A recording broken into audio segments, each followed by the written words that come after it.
Good morning, नमस्कार दोस्तों। देखिए, आपके जो ये UP TET and state TET जितने भी इस तरह के एग्ज़ाम्स होते हैं उसमें सीडीपी जो है बहुत इम्पॉर्टेंट रोल निभाता है आपके एग्ज़ाम के दृष्टि से। तो आज हम पहला चैप्टर स्टार्ट कर रहे हैं। मैं जीरो से लेकर के आपको एंड तक ले जाऊंगा और यहाँ से लेसन 1, 2, 3, 4, 5 इस तरह से जितने भी लेसन आएंगे मैं लेसन बाय लेसन यहाँ पे आप वीडियो को अपलोड करता जाऊँगा। तो आप लोग इस वीडियो को बहुत ध्यान से देखिएगा क्योंकि आपके एग्जाम में आने वाले हैं। यहीं से क्वेश्चन मिलेंगे बेसिक और ट्रिक के माध्यम से, जैसे भी याद होगा तो वैसे हम याद करवाने का प्रयास यहाँ पर आपको करेंगे। तो चलिए देखते हैं शिक्षा एवं मनोविज्ञान क्या है, इसके बारे में देखते हैं। और एमसीक्यूज में भी अलग से फॉर्म में डाल दिया हूँ तो उसको आप देख लीजिएगा। एमसीक्यूज 5 लेसन के आपसे पढ़े हुए हैं और मैं वहाँ पर प्रयास करूँगा और भी बना करके एमसीक्यूज वहाँ पर अपलोड करूँगा। तो चलिए क्वेश्चन ये आपको वीडियो को स्टार्ट करते हैं। यहाँ देखिएगा शिक्षा एवं मनोविज्ञान। शिक्षा एवं मनोविज्ञान क्या है यहाँ देखते हैं। देखिए एजुकेशन और साइकोलॉजी ये क्या होता है। अध्यात्मवादी ये जो दिए गए हैं यानी मनुष्य के लैंगिक जीवन की अपेक्षा उसे पारलौकिक मतलब होता है जो नहीं दिखाई देने वाला होता है, जीवन को अत्यधिक महत्वशाली मानते हैं। अर्थात देखिए यहाँ है शिक्षा ऐसी हो जिससे हमें मुक्ति मिले। शिक्षा का माध्यम ऐसा होना चाहिए जिससे हमें क्या मिले, मुक्ति मिलना चाहिए। ठीक है, ये है। अगला देखते हैं कि भौतिक विचारधारा वालों ने क्या कहा है कि भौतिक विचारधारा के अनुसार इन्होंने क्या कहा है कि मनुष्य के लौकिक जीवन को ही सत्य मानते हैं। इनकी दृष्टि से जीवन का अंतिम उद्देश्य सुखपूर्वक जीवन व्यतीत करना होता है। तो इन्होंने सुखपूर्वक व्यतीत, भौतिकवादी जो होते हैं जीवन को आनंदित बनाना चाहते हैं। अगला देखते हैं प्रयोजनवाद के अनुसार इन्होंने क्या कहा। प्रयोजनवाद के अनुसार प्रयोजनवादी मनुष्य को सामाजिक प्राणी मानते हैं और यह मानते हैं कि शिक्षा के द्वारा मनुष्य में वर्तमान समाज में अनुकूल करने और भविष्य के समाज का निर्माण करने की क्षमता का विकास होता है। तो ये देखिए आप यहाँ से इस चीज़ का अंदाज़ा लगा सकते हैं। देखिए अब क्या है, अब जो स्टार्ट होता है वो लेसन है कि शिक्षा क्या है शिक्षा होती क्या है। शिक्षा वह संस्कृत भाषा के शिक्ष धातु से जो मिलकर के बना है उसमें आ प्रत्यय लगाने से बना है। तो जिसका अर्थ क्या होता है, सीखना और सिखाना। क्या होता है, शिक्षा का जो अर्थ होता है क्या होता है, सीखना और सिखाना शिक्षा का यहाँ पर अर्थ होता है। शिक्षा का शाब्दिक अर्थ क्या होता है, सीखने व सिखाने की प्रक्रिया होती है। क्या होती है, सीखने या सिखाने की क्रिया को हम क्या कहते हैं, इसका शाब्दिक अर्थ यहाँ पर लिया गया है। देखिए अगला क्या है कि शिक्षा के लिए अंग्रेजी शब्द एजुकेशन से मिलकर के बना हुआ है। एजुकेशन शब्द जो है किसका, लैटिन भाषा का लिया गया है। एजुकेटम से जो है इसकी उत्पत्ति हुई है। एजुकेटम शब्द लैटिन भाषा के ई प्लस ड्यूको से मिलकर के बना है, ये भी आपको याद रखना है। ई का अर्थ यहाँ पर होता है अंदर से और ड्यूको का मतलब होता है आगे की ओर बढ़ाना, यानी अंदर से निकाल करके उसको आगे की ओर बढ़ाना, ये आपका इसका अर्थ होता है। चलिए अगला वीडियो देखते हैं।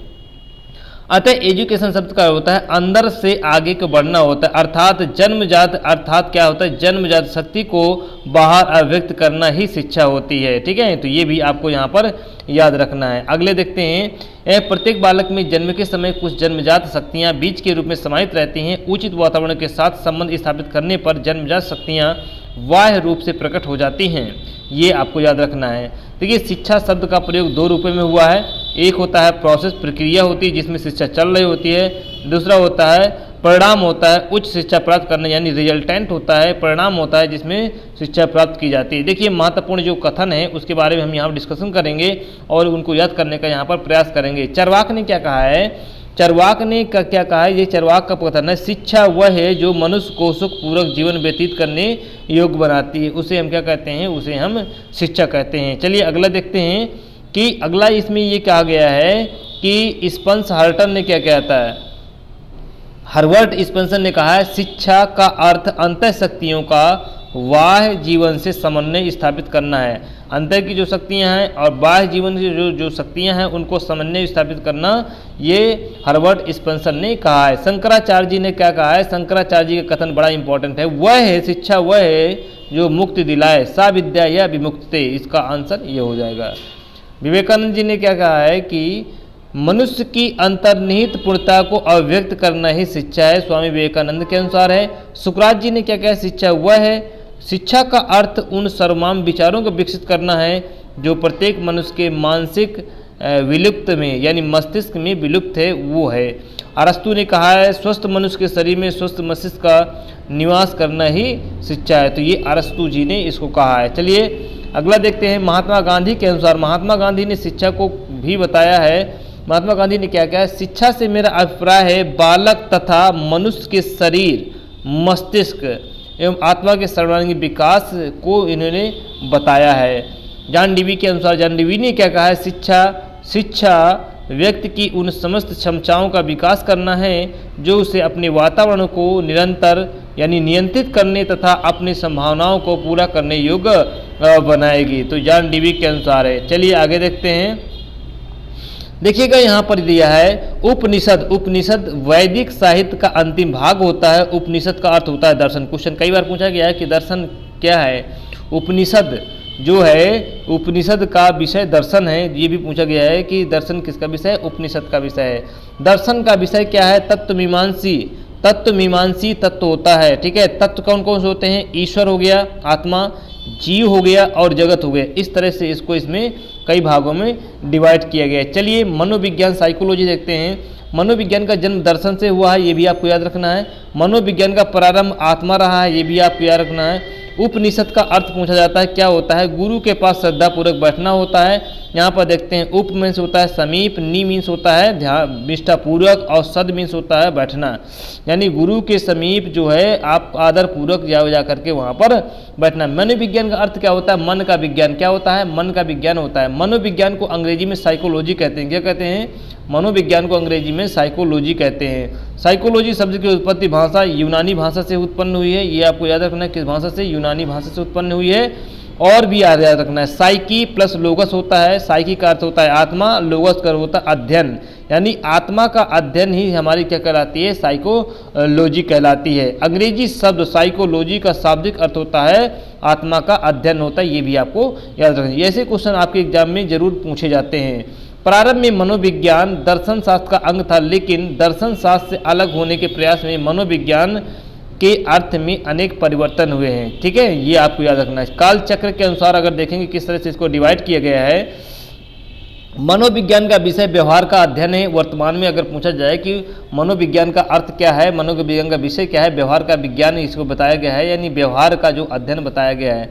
इसमें देखिएगा जब शुरू में मनोविज्ञान आया था तो आत्मा का विज्ञान था, फिर इसके बाद मन का विज्ञान हो गया, चेतना का विज्ञान। अब इस समय जो है वर्तमान में अगर बात करें तो ये किसका व्यवहार है, ये वर्तमान समय में बात करें तो ये है आपका व्यवहार का विज्ञान, इसे कहा जाता है। ठीक है, अगले ये जो कुछ डेटा दिए हुए हैं देखते हैं। इसमें वुडवर्थ के अनुसार क्या है कि सर्वप्रथम शिक्षा मनोविज्ञान अपनी आत्मा के त्याग, फिर उसे मन का त्याग किया है और फिर चेतना का त्याग कर दिया है। यह व्यवहार की विधियों को स्वीकार करता है। ये फिर यहाँ पे आपको याद रखना है। इस तरह से देखिएगा ये क्वेश्चन बहुत आपके एग्जाम में पूछे जाते हैं। वाटसन महोदय ने क्या कहा था कि मनोविज्ञान को क्या कहा गया है, वाटसन महोदय ने क्या कहा है, वाटसन महोदय ने क्या है कि मनोविज्ञान को उन्होंने कुछ कहा है। क्या कहा है, वाटसन महोदय के अनुसार अगर हम देखें कि मनोविज्ञान को व्यवहार के धनात्मक रूप में लिया है। क्या, धनात्मक व्यवहार के रूप में लिया है, धनात्मक विज्ञान के रूप में स्वीकार किया है। मैकडूगल के अनुसार क्या है, मनोविज्ञान आचरण एवं व्यवहार का विज्ञान। ये बड़े इंपॉर्टेंट है। तो इन्होंने क्या है, आचरण एवं व्यवहार का यथार्थ विज्ञान किसने कहा है, मैकडूगल ने अपने सिद्धांत 14 दिए हैं। ये भी आपको यहाँ पर याद रखना है। कार्ल सनिक ने क्या कहा है, ये देखिएगा शिक्षा एवं मनोविज्ञान को सर्वप्रथम व्यवस्थित सिद्धांतों में से एक प्लेटो का भी था, जो अपनी पुस्तक है यानी रिपब्लिक, ये जो है प्लेटो ने लिखा है, रिपब्लिक बुक लिखा है, में दिया था। इसलिए रूसो रिपब्लिक को न्याय संगत का ग्रंथ न मान करके शिक्षा शास्त्र का ग्रंथ मानते हैं। ठीक है ना, इसलिए रूसो रिपब्लिक को न्याय संगत का न मानकर किसका मानते हैं, शिक्षा का मानते हैं, शिक्षा शास्त्र का यहाँ पर मानते हैं। चलिए स्किनर ने इनके बारे में कुछ कहा है कि शिक्षा मनोविज्ञान का प्रारंभ प्लेटो के शिष्य अरस्तु को माना जाता है। शिक्षा मनोविज्ञान का जो है यहाँ पर जो स्किनर ने माना है वो अरस्तु को माना है। वास्तव में शिक्षा में मनोविज्ञान के आंदोलन को प्रारंभ करने का श्रेय सामाजिक समझौता राजनीतिक एवं प्रकृतिवादी जीन जैकस रूसो के सिद्धांतों में मिलता है। ये भी आपको यहाँ पर याद रखना है। चलिए अगला देखते हैं। रूसो ने एक बुक लिखी थी, ये एमिल नाम की पुस्तक है। पूछा जाता है कि एमिल किसकी बुक है, ये आपकी रूसो की है। विषय क्या था इसका, बुक का विषय क्या था, शिक्षा शास्त्रियों का ध्यान बालक की ओर देना है। किसकी ओर देना है, बालक की ओर देना। अभ्यास एवं त्रुटि सिद्धांत के प्रवर्तक अमेरिकी प्रसिद्ध वैज्ञानिक मनोवैज्ञानिक थॉर्नडाइक है, ये भी आपको याद रखना है। प्रथम शैक्षिक मनोवैज्ञानिक यानी थॉर्नडाइक कहा जाता है इनको, ये भी आपको यहाँ पर याद रखना है। चलिए, शिक्षा मनोविज्ञान का जो प्रकाशन हुआ था, ये बुक आई थी, ये थॉर्नडाइक की बुक आई थी, और ये थॉर्नडाइक जी ने 1913 में इस बुक को लॉन्च किया था। इसका विषय क्या था, अत्यधिक व्यवस्थित ढंग से शिक्षा मनोविज्ञान पर चिंतन प्रारंभ करना था, ये भी आपको यहाँ पर याद रखना है। बहुत महत्वपूर्ण बुक है, आप जरूर इसको पढ़िएगा और याद करिएगा। चलिए देखते हैं, 20वीं सदी में शिक्षा मनोविज्ञान शाखा या विषय के रूप में विकसित हुआ था। किस रूप में, शाखा या विषय के रूप में विकसित हुआ था। अगला क्वेश्चन ये है कि यहाँ पर national society of college teachers of education, ये अमेरिका में एक सोसाइटी बनी हुई है, ये भी याद रखना। निष्कर्ष में ये कहा जा सकता है कि शिक्षा मनोविज्ञान व्यवहार के परिमार्जन का विज्ञान है। क्या है, परिमार्जन का विज्ञान है। देखिए, इनमें जो अलग अलग इन्होंने दिया गया है यहाँ पर, तो आपको यहाँ पर याद रखना है कि क्या क्या चीज़ हमें याद करना है। प्राचीन समय में शिक्षा को प्लेटो और अरस्तु ने बताया है। क्या बताया, आत्मा का विज्ञान बताया है। मध्य युग में मन का विज्ञान बताया है। मध्य युग से मन याद रखिएगा। आधुनिक युग में चेतना का माना है, और समकालीन मनोवैज्ञानिकों ने इसको माना है व्यवहार का विज्ञान, अर्थात वर्तमान में जो चल रहा है, वर्तमान में इसको व्यवहार का विज्ञान यहाँ पर माना गया है।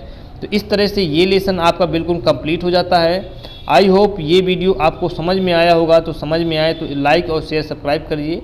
हमारा चैनल जो है न्यू पैरामाउंट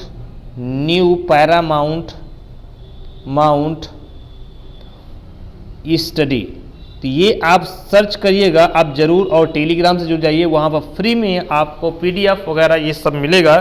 तो तब तक के लिए मैं आपसे अनुमति चाहता हूँ, और ये रिक्वेस्ट है कि इसको लाइक शेयर सब्सक्राइब जरूर कर दीजिएगा, ताकि ऐसे ही अपडेट पाने के लिए आप मेरे चैनल पर बने रहिए, और टीचिंग से संबंधित बहुत ऐसे ही वीडियो लेकर के आता रहूँगा। तब तक के लिए जय हिंद, जय भारत।